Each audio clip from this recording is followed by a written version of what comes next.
Dans l'assemblée des saints, assoiffé je me tiens, que ton onction descende sur moi. Conscient que mon destin est dans le creux de ta main, que ton onction descende sur moi. Je suis disposé, assoiffé, que ton onction descende sur moi. Je suis disposé, assoiffé, que ton onction descende sur moi.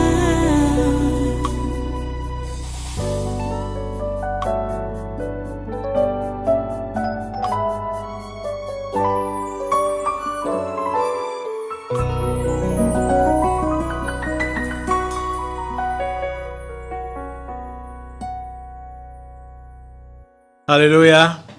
Ok, reste debout. Nous allons passer maintenant au message. Prends ta Bible.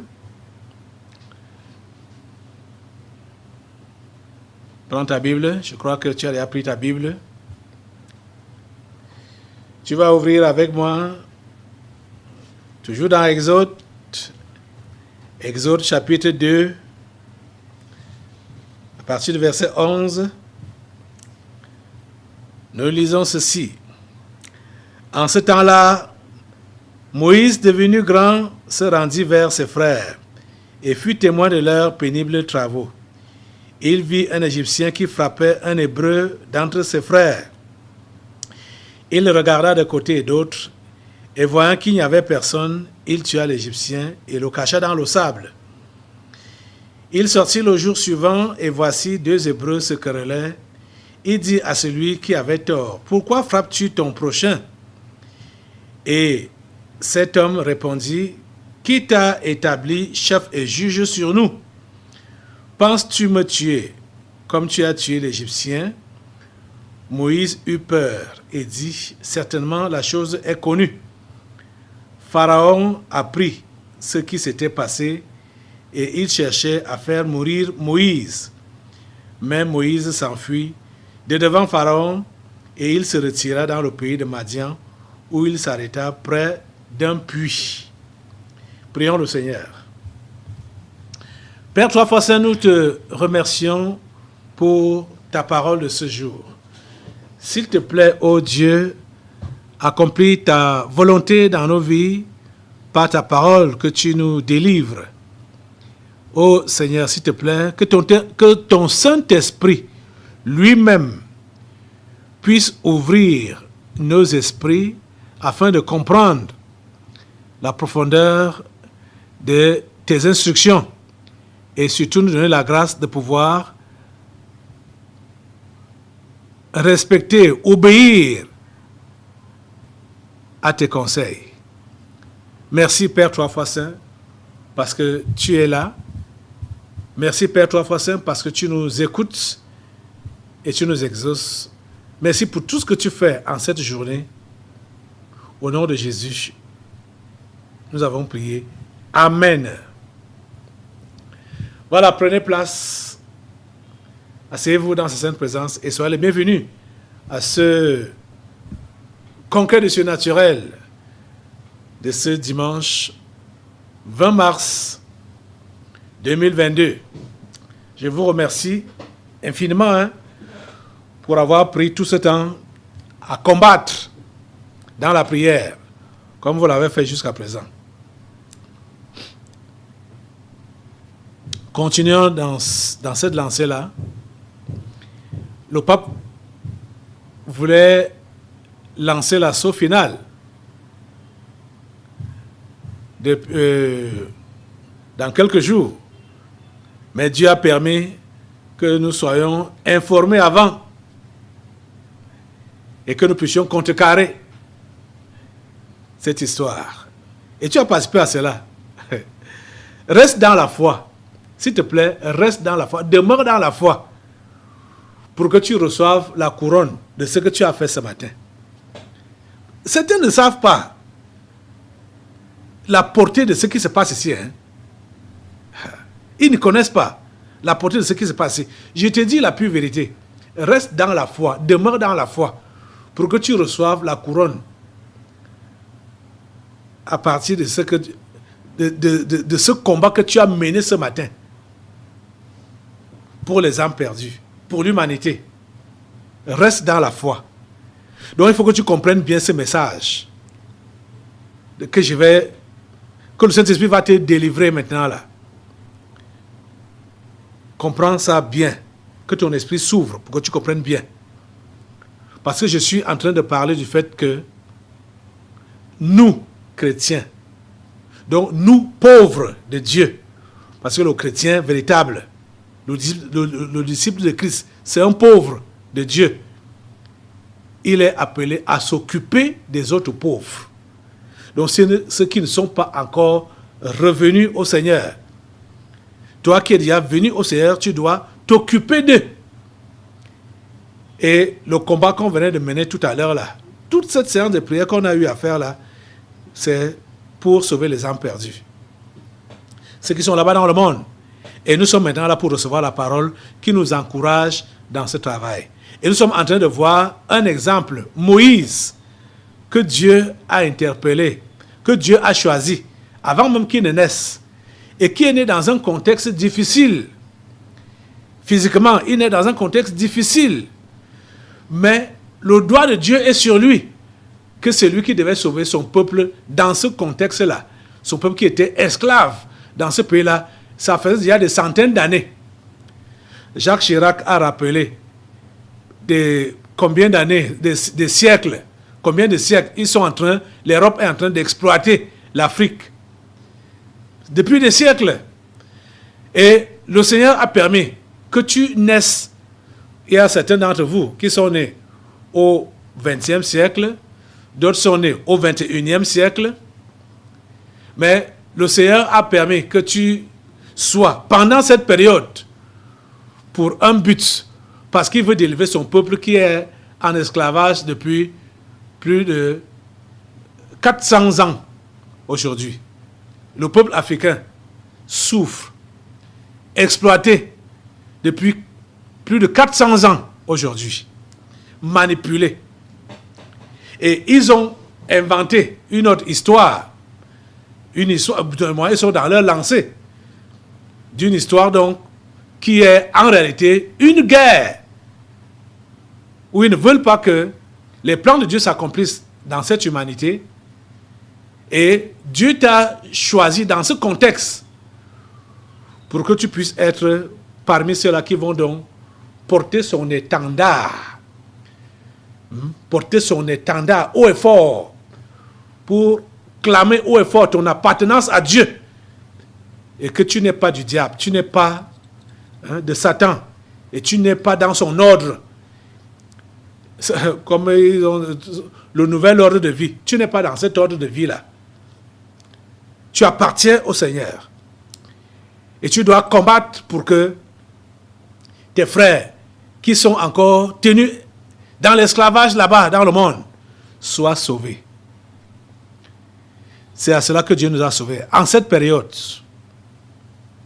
nous voyons l'exemple de Moïse. Nous avons vu que Moïse avait compris que Dieu a mis quelque chose en lui. Que Dieu l'a choisi pour délivrer son peuple. Et intuitivement, Moïse a voulu le faire. Mais il a commencé le travail avant le temps de Dieu. Et quand le temps de Dieu est arrivé, 30 ans étaient déjà passés, il y a 30 ans de plus par rapport à la souffrance des enfants d'Israël. Mais Dieu a dit que c'est le moment. Va maintenant délivrer mon peuple en Égypte. Et nous avons vu jeudi que Moïse, se rappelant de son échec, a commencé à douter de Dieu. Ne croyait plus que Dieu pouvait faire quelque chose par lui. Surtout que Dieu a choisi une autre méthode pour travailler avec lui. ce n'était plus la méthode de la force physique, c'était maintenant la méthode oratoire, que Moïse devait parler. Or, Dieu touchait le point le plus sensible dans la vie de Moïse. Sensible dans quel sens? Sensible dans le sens que Moïse était bègue et ne pouvait pas parler. Or, Dieu lui dit, va parler à Pharaon, va lui dire ceci, va lui dire, tel. Moïse dit, mais je pouvais attendre partout que tu puisses m'utiliser, mais dans le domaine du langage, là, je ne suis pas apte. Je ne peux pas faire ce travail. Et c'est là qu'on voyait que les échecs de nos efforts personnels, ou l'échec de nos efforts personnels, nous fait douter de Dieu. Quand Moïse pouvait se rappeler de ce qu'il a essuyé comme échec en Égypte, avant de se retrouver maintenant en Madian, comme berger d'un prêtre païen, il a dit non, j'ai échoué une fois, je ne veux plus tenter. Bon, là, il croyait que c'était toujours ses efforts personnels. Il a oublié que ce n'était plus ses efforts personnels, mais que c'était désormais l'instruction de Dieu lui-même. L'instruction de Dieu lui-même. Cher ami croyant, cher ami chrétien, cher ami enfant de Dieu, tu ne dois pas compter sur tes efforts personnels. Tu as déjà échoué plusieurs fois. Il dit, même au niveau de ta vie chrétienne-ci, peut-être tu as déjà échoué plusieurs fois. J'interpellais ceux qui ont échoué dans leur vie chrétienne jeudi passé. Même si tu es en train de connaître l'échec à l'heure actuelle, ne te base pas sur tes efforts personnels. Tu as fait des efforts pour te relever, tu as fait des efforts pour te maintenir dans la foi, tu as fait des efforts. Ne te base pas sur ça pour penser que tu peux donc tenir le coup. Tu dois compter sur Dieu. Tu dois réellement te voir comme pauvre, celui-là qui dépend entièrement de Dieu en tout, pour tout et partout. Celui qui dépend, tu dépends de Dieu. Tu ne peux rien sans lui. Tu ne peux rien sans lui. Tu es conscient de ça et tu as tes mains levées pour dire Dieu que ta volonté se fasse dans ma vie et non la mienne. Tu as tes mains levées. Le chrétien véritable doit avoir constamment ses mains levées. Tu comprends ça? C'est ça que tu dois faire. Et il y a quelque chose qui est touchante dans cet appel de Moïse. Donc Dieu appelle Moïse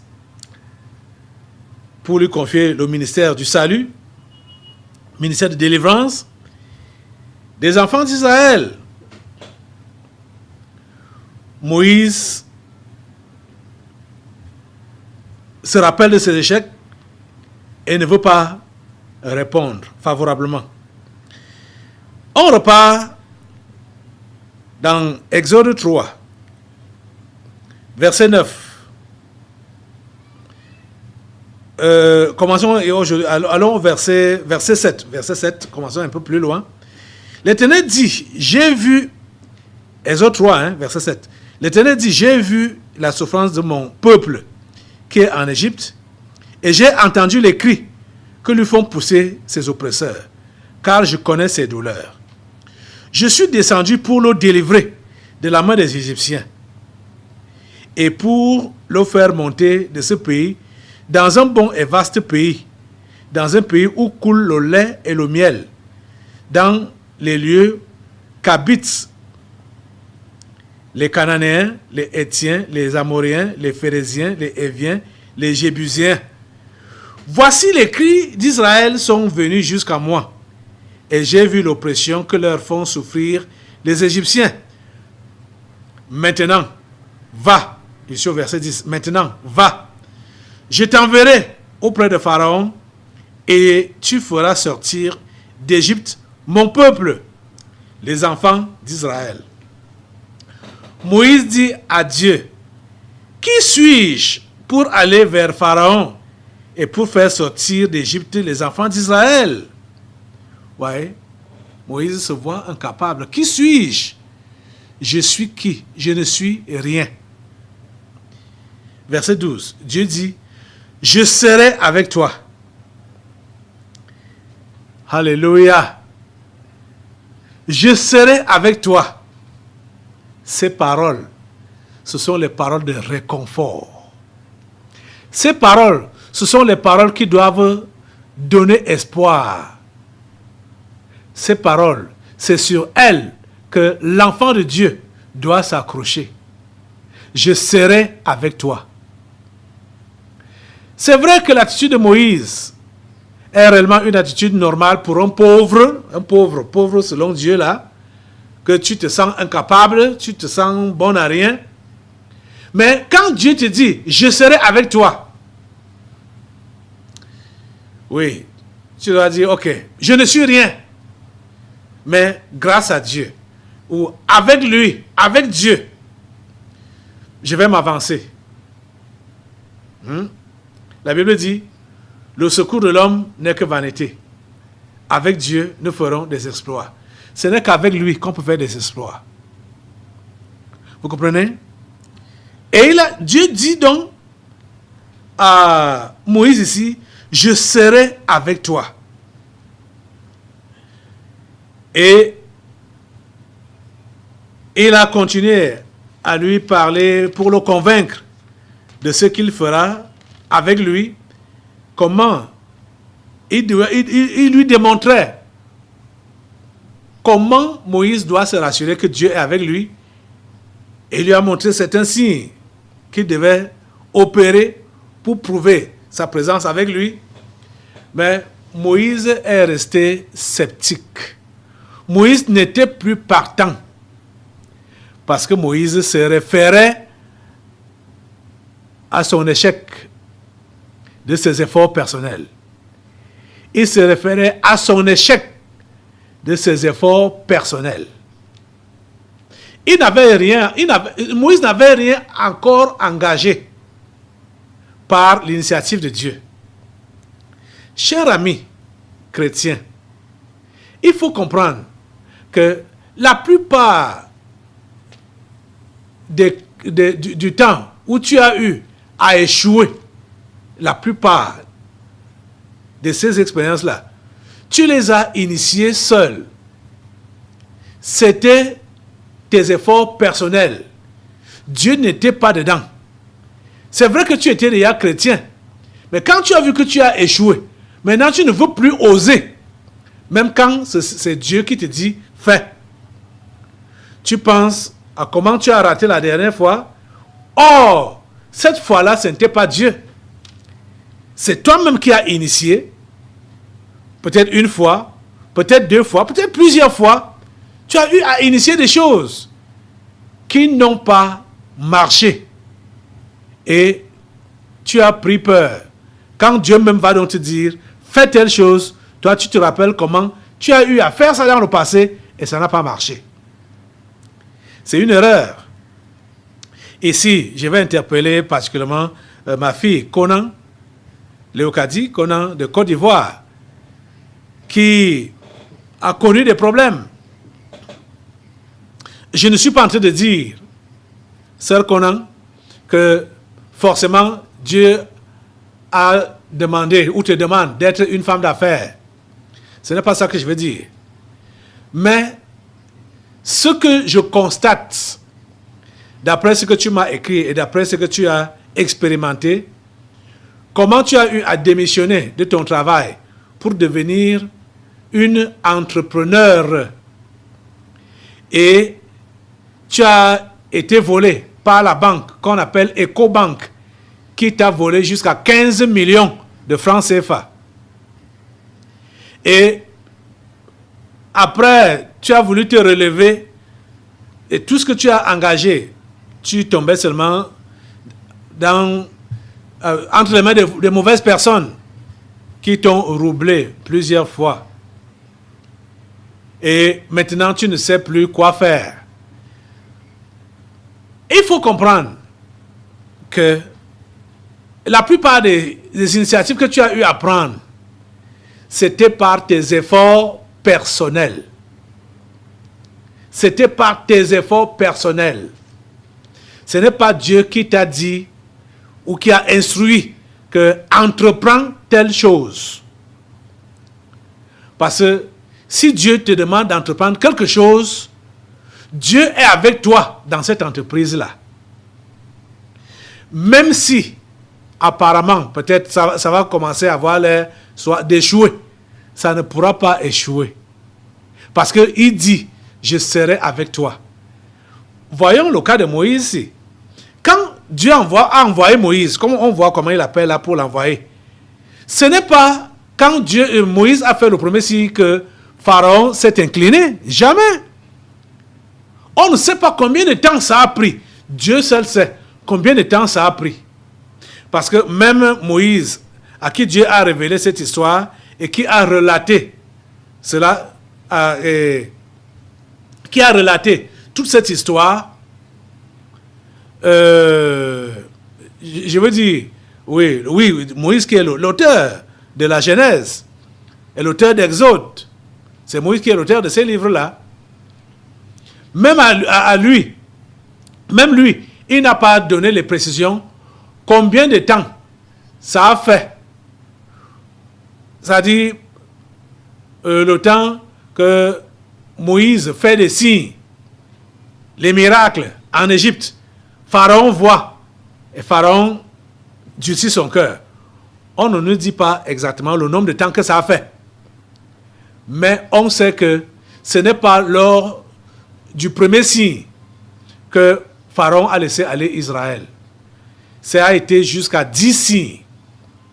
Donc, ce n'est pas quand Dieu dit que je suis avec toi et qui va donc t'envoyer en mission que en un clic de main comme ça, de doigts comme ça là, ce qu'il a dit que tu vas faire se réalise déjà. Tu commences déjà à le faire. Tu commences déjà à voir les fruits. Ce n'est pas ça que ça veut dire. Vous comprenez? Ce n'est pas ça que ça veut dire. Dieu t'envoie. Dieu est avec toi. Il promet qu'il est avec toi. Mais comprends que en démarrant, même si tu rencontres de la résistance, tu dois comprendre qu'il est avec toi et que n'importe comment tu vas t'en sortir dans cette affaire. C'est quand il n'est pas avec toi et toi-même tu as démarré, tu échoues et tu ne peux pas te relever parce que ce sont tes efforts personnels. Mais si c'est lui qui t'a instruit les résistances que tu vas rencontrer, tu vas les franchir parce que tu vas continuer à suivre ces instructions pour la suite de ta mission. Tu comprends ça? C'est ça qu'il est question. Donc, la sœur Léocadie, Conan, je ne sais pas, en ce qui concerne activité séculière, ce que Dieu veut que tu fasses particulièrement. C'est vrai que Dieu ne nous demande pas de croiser les bras. Et c'est vrai aussi que je vous ai déjà dit qu'un enfant de Dieu ne peut pas jamais dire, ne doit pas dire qu'il est dans le chômage, qu'il ne fait rien. Et un enfant de Dieu ne doit pas être dans le chômage, sans rien faire. Donc, ce qui est là, il faut seulement rester connecté à Dieu, de façon à ce que nous soyons au centre de sa volonté dans tout ce que nous faisons. Quand celui qui nous dirige, il a promis d'être avec nous, il sera avec nous, même dans le feu. Il sera avec nous. Et à coup sûr, nous allons nous en sortir. Même après combien de temps, nous allons nous en sortir. Mais quand ce sont nos initiatives, nos efforts personnels, quand on échoue, c'est là qu'on est donc découragé. Et on n'a plus envie de recommencer parce qu'on se rappelle de comment on a eu à échouer. Mais on a échoué en ce temps-là parce que c'était nos efforts personnels. Ce n'est pas Dieu qui nous a dit de faire ça. Ce ministère que vous êtes en train de voir, dont vous faites partie aussi maintenant, ça n'a pas été facile. Ça n'a pas été facile. Parce que quand Dieu m'appelait au ministère, je croyais que c'était comme ça se passe, ou du moins comme je voyais autour de moi. C'est ça que je croyais. Et ça n'a pas été facile. Et j'ai échoué plusieurs fois jusqu'à ce que j'entende les directives de Dieu qui me dit, fais d'abord une pause, prends une pause. Arrête-toi d'abord avant de faire ce que tu es appelé à faire. Arrête-toi d'abord. C'est quand je me suis arrêté. Et il m'a dit, arrête-toi d'abord et sépare-toi de tout le monde. Donc il fallait maintenant recevoir des instructions. Vous pouvez parler des églises. J'ai ouvert plusieurs églises. Mais à la fin, ça ne marchait pas toujours. Et d'autres, moi, c'était pas... Bon, pas que les gens ne venaient pas à l'église, mais comme moi j'avais le cœur pour Dieu là, et que je voulais voir les gens changer, transformer, les gens aimant Dieu. Mais il arrivait que les communautés que j'ouvrais, les gens n'avaient rien à faire avec Dieu. Ça m'énervait. Et il y avait je fermais. Je dis, je ne peux plus continuer. Vous voyez? Les combats, c'est ça que vous pouviez voir. Oh. Ce n'était pas facile. Ça n'a jamais été facile. Je ne dis pas que je n'ai pas les combats maintenant. Je ne dis pas que je ne suis pas combattu. Au contraire, je suis même très combattu. Mais quand on voit que malgré les combats dans lesquels je me trouve, je continue à fonctionner, c'est là qu'on peut comprendre que Dieu est avec moi. Comme il a promis d'être avec celui qui l'envoie. Il est avec moi. Parce que si Dieu n'était pas avec moi, si ce n'est pas lui qui m'a appelé pour ce ministère, j'aurais abandonné depuis longtemps. J'aurais choisi de faire comme les autres font. Là-bas dehors. Mais ce n'est pas ça que j'ai fait. Parce que quand je travaillais auparavant en voulant imiter les autres, comme ils font là-bas dehors, je n'arrivais pas à le faire. Parce que l'Esprit de Dieu ne me laissait pas tranquille. Ça dit, l'histoire du faux, mentir aux gens, avec la Bible, avec les versets bibliques, ça dit, ça ne collait pas, ça ne pouvait pas coller avec ma peau. Ça ne pouvait pas coller. Ça n'a jamais été mon partage là-bas. Là. Donc je me sentais mal à l'aise. Mal à l'aise. Quand je pouvais marcher avec des gens que je sais que ces gens-ci sont en train de jongler le peuple de Dieu. Ils sont en train de mentir au peuple de Dieu. Ça me faisait mal. Ça me faisait mal. C'est pourquoi Dieu m'a dit de me retirer de ces gens-là. Donc, quand tu inities quelque chose par toi-même et tu es sur l'échec par rapport à ça là, n'accuse pas Dieu. Et ne crains pas quand on ne résiste pas. Quand maintenant Dieu va donc t'appeler et te dire, ok, maintenant, le moment est venu, voici ce que tu dois faire. Ne sois pas dans la crainte, ne sois pas dans les doutes. Et déjà, pour savoir que quelqu'un est réellement appelé par Dieu, cette personne ne va pas facilement accepter quand Dieu lui dit même, viens faire mon travail. Cette personne ne va pas facilement accepter. Vous comprenez? Elle ne va pas facilement accepter. Je vous assure. Parce que je voulais raconter ici que avant de revenir dans le ministère, j'étais déjà engagé dans mes activités. pour chercher de l'argent, avoir de l'argent et tout ça là. Et au lieu d'arrêter et de faire le service de Dieu comme il m'appelait de le faire, moi je voulais continuer. C'est là que les attaques ont commencé dans ma maison, avec les maladies, pour attaquer mes enfants, voulant les tuer. J'ai compris que c'est parce que je désobéissais à Dieu qu'il a attaqué la santé de mes enfants. Et je me suis ressaisi. Je lui ai dit, je lève les mains. Et quand j'ai levé les mains, c'est là qu'il m'a donné maintenant des instructions, la suite des instructions à suivre. Parce que c'est comme ça que Dieu fait. Dieu nous instruit au fur et à mesure. Si Dieu donne une instruction, tu n'obéis pas à cette instruction-là. N'attends pas une autre instruction. Il faut d'abord que tu obéisses à la première instruction avant qu'il ne continue à t'instruire. Vous voyez? La désobéissance met fin à votre course chrétienne ou à votre chrétienté. Dès que vous obéissez, Dieu s'arrête. Il ne peut plus vous parler. Il ne peut plus vous guider. Il ne peut plus. Il faut d'abord que tu obéisses à la première instruction. Vous allez lire chapitre 3, chapitre 4. Comment Dieu est en train d'argumenter avec Moïse. Moïse ne veut pas obéir. Moïse ne veut pas obéir. Parce que Moïse est accroché à l'échec qu'il a connu 40 ans auparavant. C'est sur ça qu'il est accroché. Et il ne veut pas, il ne veut plus obéir, il ne veut plus croire Dieu. Mais, fin de fin, Moïse parvient à obéir. Là où je voudrais attirer votre attention maintenant, c'est le fait que Dieu a dit, je serai avec toi. Je crois que c'est ça qui a rassuré Moïse par la suite.